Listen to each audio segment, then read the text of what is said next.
മന്ത്രിസഭാ രൂപീകരണത്തിൽ കോഴിക്കോട് ജില്ലയെ അവഗണിച്ചതിനെതിരെ പ്രതിഷേധം. മുസ്ലിം ലീഗ് സംസ്ഥാന കമ്മിറ്റി ഓഫീസിന് മുന്നിൽ കരിങ്കൊടിയും പോസ്റ്ററുകളും പ്രത്യക്ഷപ്പെട്ടു. കോഴിക്കോടിന്റെ അയോഗ്യത എന്താണെന്നും വി അബ്ദുൽ ഗഫൂറിന്റെ മെറിറ്റ് എന്താണെന്നുമുള്ള പോസ്റ്ററുകളാണ് ഉയർന്നത്. UDFന് ചരിത്ര വിജയം സമ്മാനിച്ച കോഴിക്കോട് ജില്ലയെ മന്ത്രിസഭാ രൂപീകരണത്തിൽ അവഗണിച്ചതിനെതിരെയാണ് പ്രതിഷേധം.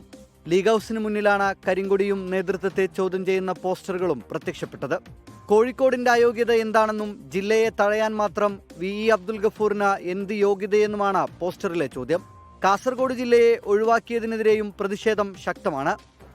ഞങ്ങളെ ഏറ്റവും അധികം വേദനിപ്പിച്ചത് AKMനെ മന്ത്രിയാക്കാത്തത്. അത് തീർച്ചയായിട്ടും അതൊരു അവഗണനയാണ്. കാരണം ഞാൻ ഒരു കടുത്ത മുസ്ലിം ലീഗ് പ്രവർത്തകനാണ്.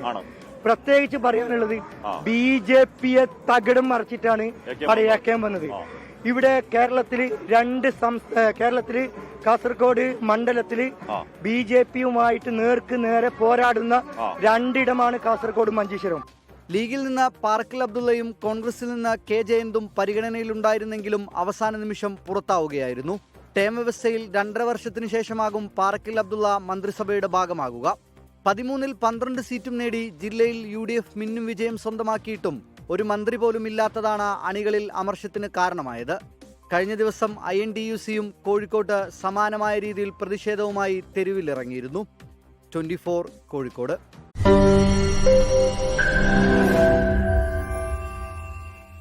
ലോകത്തെവിടെയായാലും ഏത് സമയത്തും 24 വാർത്തകളും ഓഗ്മെന്റഡ് റിയാലിറ്റി പാക്കേജുകളും എക്സ്പ്ലെയിനറുകളും വിശദമായി കാണാൻ ഞങ്ങളുടെ YouTube ചാനൽ നിങ്ങൾക്ക് സബ്സ്ക്രൈബ് ചെയ്യാം.